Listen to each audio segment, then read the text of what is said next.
তৃতীয়বার প্রধানমন্ত্রী হিসেবে শপথ নিয়েছেন নরেন্দ্র মোদী। এরপর সোমবারই মন্ত্রিসভার সদস্যদের মধ্যে দপ্তর ভাগ করে দিয়েছেন। আর ঠিক তার পরের দিনই নতুন সরকারের উদ্দেশ্যে আরএসএস প্রধান মোহন ভাগবতের বার্তা, বিরোধীদের গুরুত্ব দিতে হবে, প্রতিপক্ষ নয় প্রতিদ্বন্দ্বী হিসেবে দেখতে হবে তাদের। ভোটের সময় মর্যাদা পালন করা হয়নি বলেও ক্ষোভ প্রকাশ করেছেন তিনি। दो पक्ष है, विरोधी पक्ष कहते हैं, मैं प्रतिपक्ष कहता हूं। वो विरोधी नहीं है, उसको विरोधी मानना भी नहीं चाहिए। वो प्रतिपक्ष है, वो एक पहलू उजागर कर रहा है, उसका भी विचार होना चाहिए। ऐसा जब चलना है तो चुनाव लड़ने में भी एक मर्यादा होती है। उस मर्यादा का पालन नहीं हुआ, क्योंकि उसका पालन होना इसलिए आवश्यक है कि हमारे देश के सामने चुनौतियां समाप्त नहीं हुई।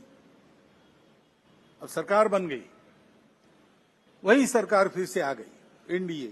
নাগপুরের অনুষ্ঠান থেকে ভগবত তিনি বলেন, একজন প্রকৃত সেবকের অহংকার থাকে না, কাউকে আঘাত করাও তার ধর্ম নয়। একই সঙ্গে ভোটের সময় যেভাবে প্রচার হয়েছে তা নিয়েও নিজের মত প্রকাশ করতে গিয়ে ভগবত তিনি বলেন, ভোট প্রচারে দুপক্ষই থাকে, সে কারণে স্পর্ধার প্রদর্শন হয় ঠিকই, তবে এখানেও একটা মর্যাদা বোধ থাকা দরকার। वो कार्य करते समय दूसरों को धक्का नहीं लगना चाहिए, ये मर्यादा भी उसमें निहित है। तो ऐसी मर्यादा रख के हम लोग काम करते हैं। काम करने वाला उस मर्यादा का ध्यान रखता है। वो मर्यादा ही अपना धर्म है, वो मर्यादा ही अपनी संस्कृति है, जो महाराज जी ने अभी बहुत मार्मिक कथाओं से थोड़े में बताई, पूरी बताई।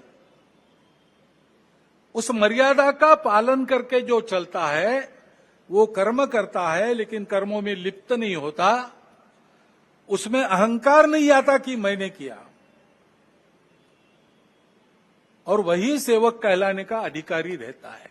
और चुनाव प्रचार की या चुनाव में जो होता है उसकी बात ऐसी है, वास्तव में तो प्रजातंत्र की अनिवार्य आवश्यक प्रक्रिया है, और उसमें दो पक्ष रहते हैं, इसलिए स्पर्धा रहती है।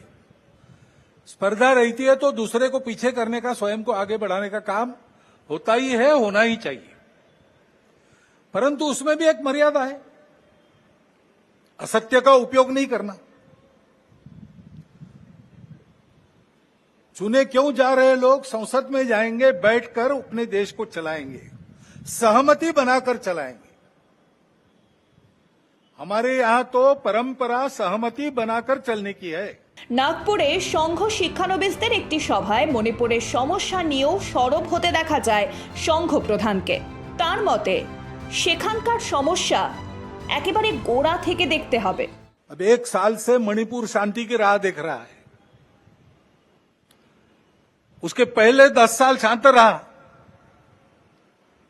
पुराना गन कल्चर समाप्त हो गया ऐसा लगा, और अचानक जो कलह वहां पर उपज गया या उपजाया गया, उसकी आग में अभी तक जल रहा है, त्राही त्राही कर रहा है। कौन उस पर ध्यान देगा?